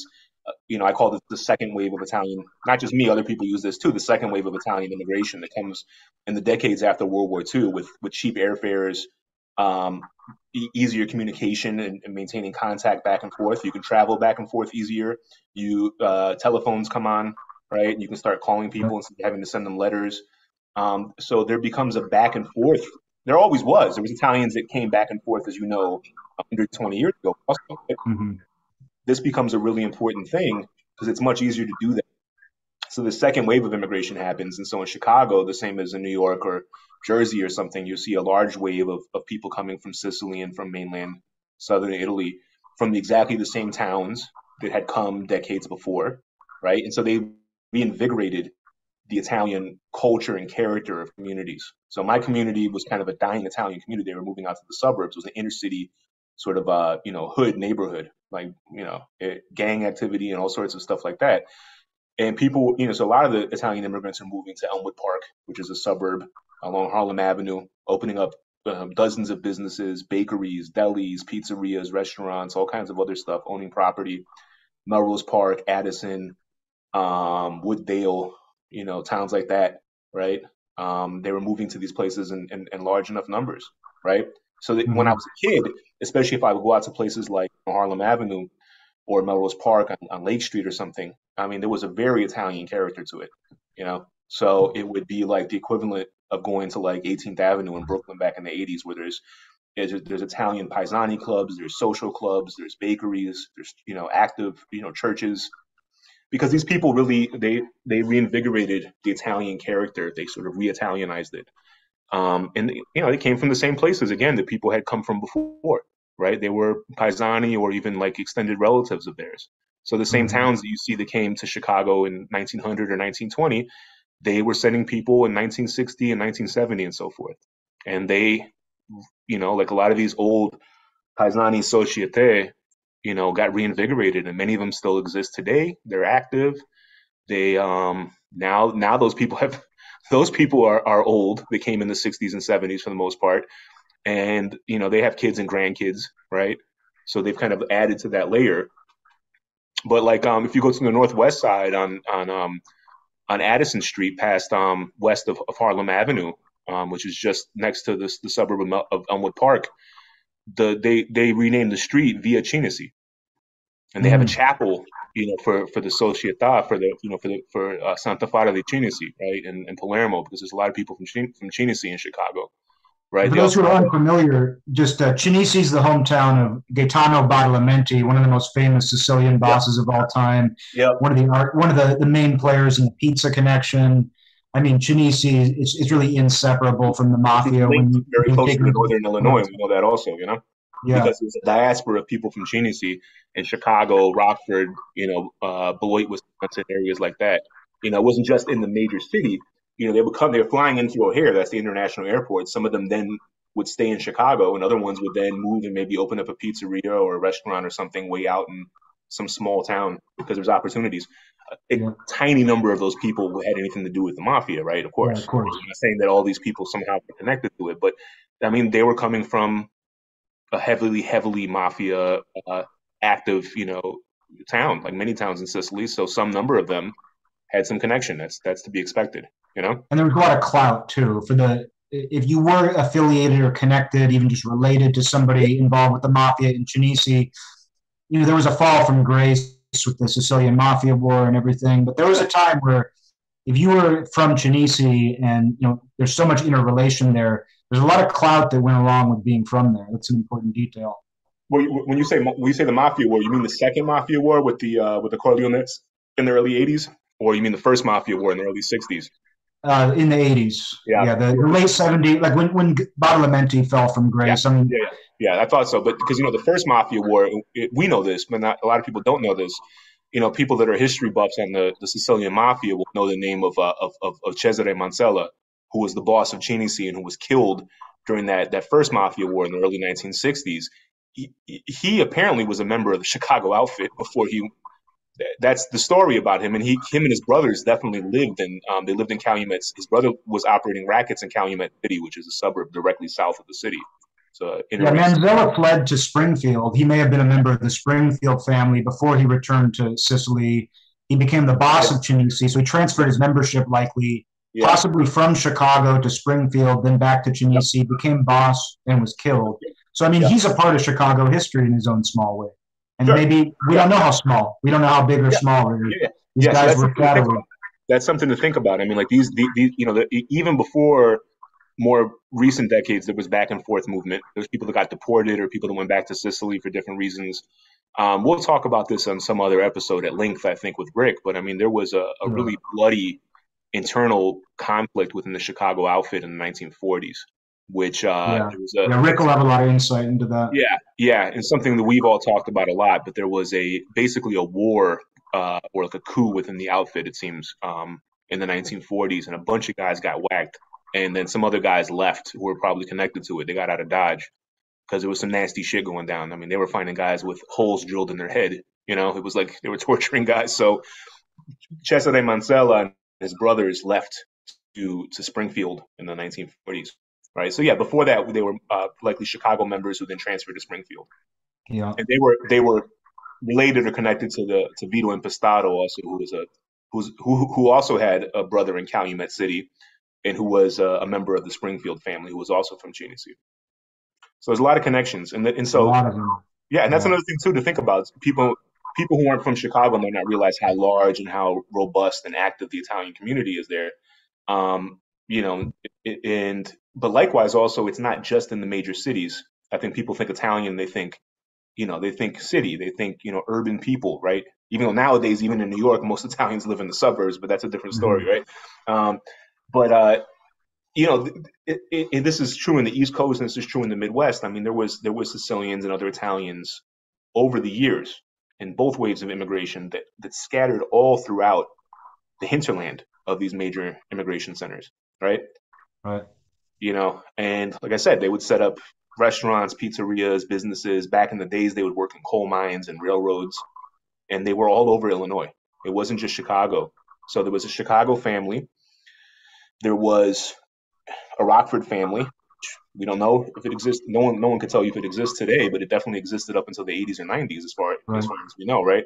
Springfield family seems to have gone defunct maybe around the 1970s, but we don't really know for sure. Yeah. There was some level of mafia activity, at least in the 1920s, and far downstate, which is basically like the South. I mean, it was even settled by people from Virginia and Kentucky. You go far downstate Illinois, it's not like Chicago at all. It's a different world. Yeah, there were people in Marion. There were people in, is it Johnson City? Johnson Yeah, City, Marion, that area, all the way, because there was huge coal fields, and where there was a lot of, especially people in Agrigento and Caltanissetta and some of those interior parts of Sicily, they worked in sulfur mines, and the mafia was related. They basically worked as padroni to control like the labor gangs in the sulfur mines, right? So they recruited people to work in coal mining, and so they came to all over Pennsylvania. So we know Eastern Pennsylvania, like Pittston, had a mafia family. yep. That's probably because of settlement, because of the coal mines. Pittsburgh and the entire hinterland around, not just Pittsburgh itself, but towns all over Pittsburgh, the whole Pittsburgh The region. Pueblo family Yep, likely developed around a mining colony. same thing. Yeah, and like Las Animas County and Trinidad County and Colorado. which had its connections to Chicago also, right? We've talked. I mean, Hmm. that's once you start getting it, if you start pulling any one of these I know, threads, it man. goes in a million different Yeah. directions because people moved around, right?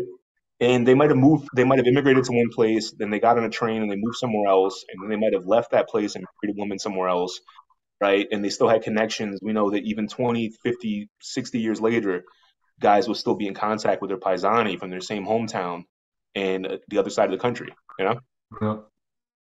because it mattered For to them. sure. This was an important part of their sense of These were self. yeah, this was their network. These were their relationships. Yeah, and that goes beyond Yeah, the mafia. I mean, but the mafia, yeah, exactly. it's the network that builds sort of opportunity. It creates advantage for its own membership, right? Well, people Having have a a network. tendency to assume too that sorry, No, they no, have a tendency to assume too that when a guy visits another area or visits somebody in another city that he's doing some sort of illegal business or that somehow it's directly connected to mafia activity. He could be visiting relatives, friends. Oftentimes these things go hand in hand, as we know, yeah, but they do. their relationships are multifaceted. Just like, I mean, talking about a guy like Joe Priola, who that's a very multifaceted individual, a Yeah, professional musician, as well as a union representative, as well as a longtime mafioso. You know, yeah, these guys have a lot of different connections. They go places for different reasons, and all of those reasons can congeal together. But it could be one or the other. You know, it's hard to assume with this stuff. I yeah, think what we're interested in yeah. is mapping out those. We try to identify where those connections exist, see why they exist, what the connection was based on, and then try to learn as much as we can around that. Yeah. And we don't always know if there's more to the connection than just like there's the means and motive are there, right? And the opportunity, I Right. guess, if you want to look at it that way. We don't know if there's more to it sometimes. Sometimes we know because an informant or a wiretap revealed that certain people were, or an indictment, right? If guys got busted together, that there was guys from different families working together in different parts of the country, right? But a lot of times we can just sort of guess. Um, like I just came about recently looking into something entirely unrelated that Angelo Badami, who was a made guy in the Tampa family in Florida, an important guy from was from Alessandro de la Roca and Agrigento, right? Yeah. And which is the Tampa family was very Sicilian, very Paisani based. Almost all their members were not just Sicilian, but they were from the towns of Alessandro de la Roca and Santo Stefano Quisquina, right? And And, Chinchina, how do and you say that? Chinchana, yeah. Yeah, kind of. Yeah. All a little cluster basically of an area of Agrigento province in Sicily. Almost all of their membership was from there. And but I mean, some of those guys had lived in New York or had contacts in New York, and some of them had contacts in other places. And Angelo Badami lived in Chicago for years, and then Kankakee, which is South County, like it's sort of like on the fringes of the Chicago metro area. Okay. That's interesting, right? So later Yeah. on, Very. we know that the Tampa family under Santo Trafficante and his son that they had who were bosses, right? They had it's been said for many years that they had close contacts with Chicago, right? That even comes up in FBI files. We know that they did. That could be we don't know, right? But now that we know that Ami was Chicago and it's in northern Illinois, you can say, well, maybe we can start looking at this guy. It's a good. I mean, if he knew people in Chicago, which he still would have presumably, right? Right. Years later, of course, they could still use him then as a way. You know somebody that knows somebody. Let's see if we can contact Oh, them. the liaisons between families were often based on that. I mean, we see, speaking of Tampa, I mean, not to go too far out, but, you know, Joe Arcuri of the Gambino family was from Alessandria della Rocca as Right, well. He was right, born in Tampa. His godfather was Santo Trafficante Sr. He was used as the liaison to Tampa for decades. The Francos, who are current Gambino yeah, members, they were introduced to the Tampa guys for the same reasons. They were nephews or something like that of Arcuri.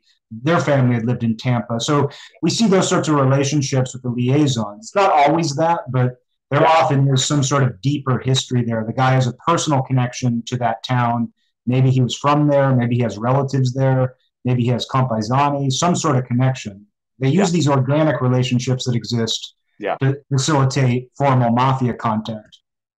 yeah. And like So you what said, you're saying plays not in into every that. case, not in every Yeah, case, but yeah, often that is the case, right? right.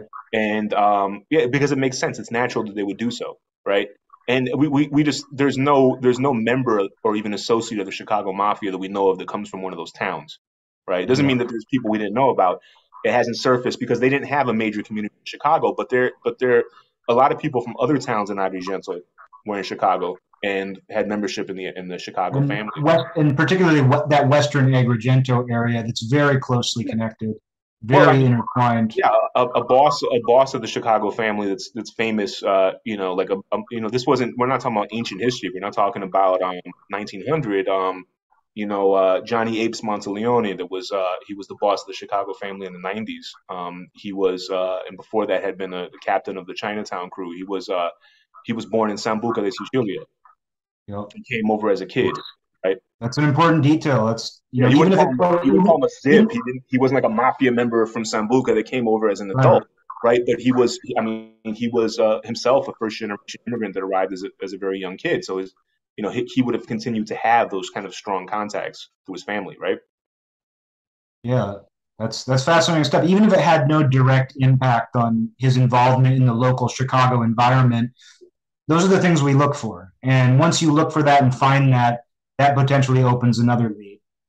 Well, and there's probably more to it than that, right? I mean, it's hard to draw an exact one-to-one. It's not like we're gonna have somebody that's gonna say, "Yeah, Johnny Apes, got into the outfit because his uncle was connected to Mike Merlo, right, or something, right?" But he's from the Chinatown neighborhood, which that'll throw people off. I mean, there was a Chinese community there, but then directly neighboring the Chinese community 100 years ago was very small and just starting out.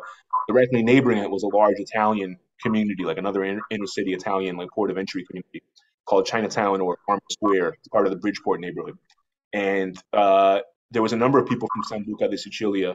It used to be called Sambuca Sabut, right? Yep.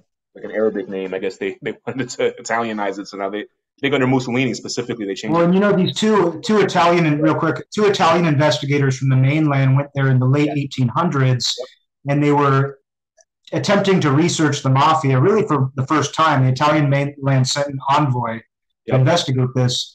And they asked local authorities, like, where should we go to investigate the mafia? And they said, go to Sambuca and just stand in the town square and watch. Think about that. And we don't know a lot about Sambuca as far as Sicilian mafia history. The fact that in the late 1800s, it was perceived as a place where you could just go and observe the village and you would see maybe some of that process play out. Not directly, but Yeah. that's the environment that it was. That's important. Well, there was a lot of Sambucesi in Chicago. And there's people that came much later as part of the second wave of immigration. So there's still a Sambuca Società in Chicago. Maria Santissima della Udienza. Okay. And so that's because it got revitalized because of the second wave immigration of people from Sambuca. But you're going back 100 years. I mean, there was murders that seemed like they could be potentially mafia murders that involve people from Sambuca. There was Right. a lot of people from Sambuca, and from what we could tell in the networks of the mafia. And one of the most important bosses in the history of the Chicago mob, Michele Merlo, right, was from Sambuca. And this stuff is really important because he was a really important boss in Chicago and nationally.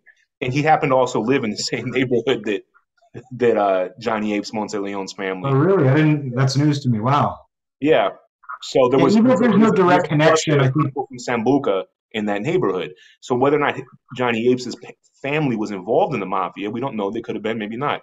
They were part of that Paisani network that a guy like Mike Merlo wasn't just a mafia boss, he was also a big man in the community in general. He was the president of Yeah. the Union Siciliana, which was the umbrella group that sort of incorporated all of those individual Paisani Societe, dozens and dozens of them. And eventually he came to incorporate some of the mainland ones also. They expanded beyond Sicilian membership, but he was the boss of the mafia and he was also the supreme president of the Union Siciliana. And the fact that Monteleone came from there and lived in the same neighborhood, you can't directly link those instances, but it shows you the larger patterns that play out in these locations. That Yeah. immigration continued. Yeah. That these neighborhoods still factored into where these people were moving and living, and Yep. the mafia came up. Yep. It's not like there's tons of people from Sambuca ending up in the Chicago family when Monteleone was in it. Maybe none. I don't know, but just the fact that that takes place at all is just, it shows you those patterns, and it shows you that Cosa Nostra is in there somewhere. Yeah, he wasn't the only later member in the Chicago mob that had Right. ancestors in Sambuca, but yeah.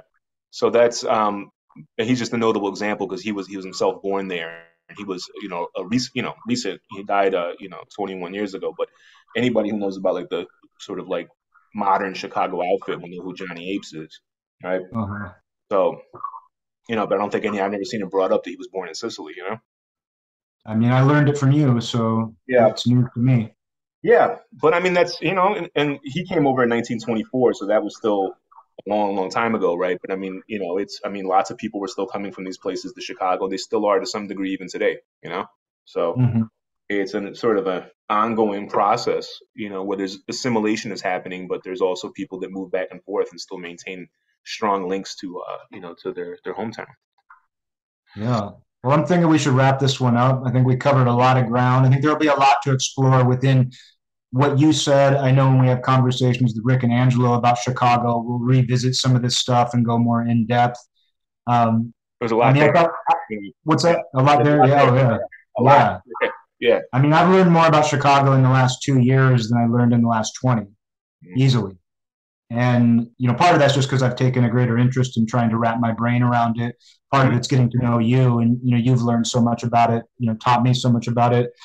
But I think this is a good opportunity, too, to kind of introduce people to where you're coming from, where you're a local Chicago native who observed some of this stuff around you, took an interest, the A family real secret thing in cake. my community. It existed, around me. Yeah. It wasn't just something, an abstract thing or something, right? It was a real phenomenon, even if I wasn't a part of its circle, right? And you're not just looking at, oh, these are the people around me, these are the crimes they were involved in. You're really taking a very deep look. You're leaving no stone unturned to try to find out what's there.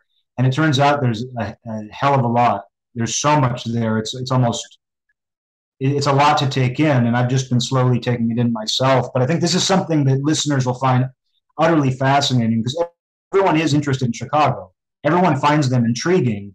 But Yeah, like me, until I read the Family Secrets book, you just don't even know where to begin, and you might find something, but it doesn't draw it doesn't just doesn't draw you in. And so finding those little, you just got to find your entrance into the maze is kind of how it is. yeah. Well, And people, yeah, obviously, you've gone deep into this maze. You found the dead ends, you found the openings, and I mean, yeah, I wanted to talk to you directly. I mean, today kind of presented an yeah, opportunity to do that, just to give people an idea. And once you start going, there's so many different directions you can go. yeah. Well, because Chicago is, was, for decades was, a really important family, not just in terms of its operations in Chicago and its effect on the city. It had a huge effect on the history of Chicago. It was a major factor in Chicago. It wasn't just like some sort of little thing off to the side. I mean, they were. It was a really major phenomenon, right? They're really part of the history of the city. It's also one of the major families, like along with the New York families and the American Yeah. mafia. It's essentially the same status as the New York Five families in terms of its political weight, right, on the commission. And uh, so it's a really interesting thing, but there's a lot of mythos because there's been so much going back into like things like Capone, who was a really important. We're gonna have whole episodes, I think, looking at Capone. He's a really Yeah. important person, right? But there's a sort of distorted view based on outsider accounts, based on where assumptions about it proliferated because people never had a peek beyond that curtain. And we got that with Family Secrets. We actually had a maid guy from the family testify and say, yeah, we use words like soto capo and capo and we call each other amico nostra and we're inducted in a secret ceremony, where our fingers are pricked and a saint is burned, right? Like you said before, it looks like it would be an account from any other mafia family. There's no discernible difference on any real level, right? Yeah. And people just didn't know that. That didn't come until 2007, so it's only started to kind of filter into people's consciousness. And even since like 2018, because of like the Trump thing where they forced the FBI to release like records from like the Kennedy investigation, we've gotten access to FBI documents that were never Yep. available to researchers before. This stuff takes a long time to percolate, and because for decades there was a lot of sort of myth and just kind of baseless assumptions about Chicago, right? How it operated, what its ethos was, how it was set up, because no one had no one had access to the actual mafia organization. They can only see it from outside. So people thought that guys who weren't even Italian were somehow made members of the family, right? Just it's completely false. It doesn't Right. mean they weren't important, doesn't mean they didn't have a lot of respect, but they were not members of the mafia. It was an Right. access of power a level of power they could never have, and they knew that, and everybody knew that. And as we well know, all it takes is sometimes one word, but one sentence in a buried FBI report can completely change your perspective on a family or a person. And I think that's what's been taking place with Chicago, where these little details are starting to emerge in FBI reports, as we collaborate with other people, as we share research. It's these just what's someone who's not as interested in this stuff might see as simply a footnote that you just kind of ignore. We see those and we file them away. And even if it doesn't prove anything definitively, we keep it in mind. We keep a note about it. We talk about it. And then, oh, hey, look, I also found this. That plays into this thing that I found. And from there, a larger picture emerges. It's what we talked about in the intro, about those little details that you work outward from those. You piece them together. Or you work inward, depending on what you're trying to sort of connect and what you're trying to draw out from it, right? Yeah. And it can be a lot of work, and it can be a lot of, like you said, going into a maze. It can really be a maze, right? Because you'll start seeing just in our conversations, you pull on one thread, it goes into all sorts of different ways. Right. But another thing is, and this is true for other stuff that we talk about, right? But it's less true for New York because there's been so many more instances of people that have cooperated with the government who were made members, even bosses of families, right? There's only one in Chicago that took the stand. But in the FBI files that we have access to, and in some other documents that we've had access to, there are insider accounts. These guys were confidential informants who did not agree to testify. So they would give information to their FBI handlers sort of on their own basis, which means it's not like they're not being cross-examined. When you say this, what do you mean? When you say that, right? So they're accounts that sometimes are vague, but no one knew that a lot of them weren't accessible to researchers until very recently, just in the last 5 or 10 years in many cases. And with New York, there's no book that references any of this stuff. You're not going to read it. Right. Family Secrets, I can read that. The Cohen book and the book that was written by Frankie Calabrese Jr. are great books. But for this earlier stuff, right, it's primary source documents, right? Right. And with New York, the difference too, it's not just that guys have flipped and become cooperating witnesses. You also have a lot more confidential informants over decades. All of it, yeah. The guys who flip also write memoirs and do interviews. So it's not just that they flip, it's that they've approached they've described their life and the world they were in on multiple different platforms. Mm-hmm. With Chicago, we have one guy who fully cooperated, one guy who actually took the stand. He hasn't written a book, though. We might learn a million things if he wrote a book. But we don't have anything like that. My understanding is that that's never going to happen. But yeah, it doesn't sound like he wants any spotlight. No, you're from the press coverage and the testimony of the Family Secrets trial. When they put Nikki Calabrese on the stand, it's like they took something from the sort of dark soul of Chicago and they put it out into the light, you know, and it was sensational, right? It's something like that had never happened before, and I have to imagine that the guy wants nothing to do with any of the sort of spotlight whatsoever. He's also very old at this point now too. Yeah. But it hasn't stopped some of the guys from New York either, being older. Yeah, but it's just not. This goes back to the secrecy of the family, right? It has this culture, which in many ways people don't realize this. It is very old school. They're really serious about secrecy, even internal secrecy within the family. They don't introduce members to each other unless on a need-to-know basis, stuff like that. So even when a guy like Nick Calabrese testified, he couldn't even identify some people as captains. It's not like they sent a memo out to all the membership of the family and so-and-so has been inducted. They weren't even supposed to tell you that they had a ceremony and guys were inducted unless they're in your group. Discipline. We get used to the idea. We've heard so many guys do interviews and we've heard the press say this over the years. Oh, they break all the rules. It's an open secret. It's kind of a joke. Omerta is kind of a joke. We've heard that so many times and we know there are many instances where that's true. But there are many places where some people still have upheld this. Who knows what's going on in Chicago today? We don't need to go into that. We can save that for. We'll say that. Let's not even touch on that right now. Yeah. But we're going to be here all night, and we're going to get ourselves hurt. But it's one of those things though where I think we often forget that there are some families, and maybe just crews in certain families, that still believe in that stuff and still uphold it and they enforce it. Yeah. It's not just that they believe it, it's that Chicago's a place where we know they enforced it But you fuck brutally. up, you're dead. Yeah. There's no retirement plan, and there's no you're gonna take a pay cut and not get a bonus this year or some stupid shit. You're Yeah. as they would say, you're trunk music. Yep. Trunk music. If you fuck up, I mean, there was when Nick Calabrese was made, they went to him and his brother Frank, they went to a diner with Angelo Petra, who was his captain. Right, he was the capo of the Chinatown crew, and they went to a diner, and he testified that Angelo told him, now you have some insurance, not a lot, but some. It means Yep. you can't be somewhere, if you're an associate and you're not made, if you just belong to like an outfit guy, like to a member, like as an associate, my understanding is the captain could order a hit on you, right? Huh. But if you're a made guy and you're a member of the family, you couldn't be murdered without the bosses of the administration of the family approving it. So that's your insurance. But Yeah, that makes sense. if you fucked up, they would approve it. Yeah, you lived So, in fear. well, that's what Frank Culata, who passed away, who was he was not a member, but he was a long time associate who was very close to Tony Spilotro. He also was from my neighborhood, originally from the Grand Avenue neighborhood.